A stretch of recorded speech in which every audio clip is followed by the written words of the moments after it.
Երբեք չպարկես քնելու, քանի դեռ Աստծուն չես ասել այս բաների մասին, հատկապես վերջինը կամրապնդի հավատքդ։ Առաջինը. Տերն է իմ հովիվը, եւ ես ոչ մի կարոտություն չեմ ունենա։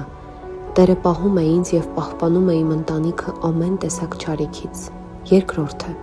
Աստված իմ, շնորհակալ եմ քեզ այն տան համար, որ ունեմ,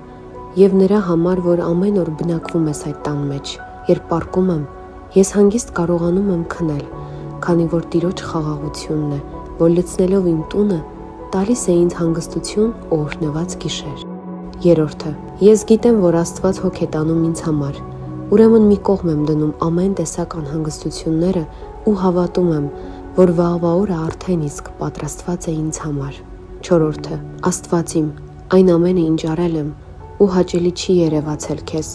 հիմա գալով քո առաջ սիրտս բացում եմ ու խնդրում եմ, որ ներես ինձ, որ մաքրես ինձ քո այդ մեծ ողորմության շնորհիվ։ Ամեն։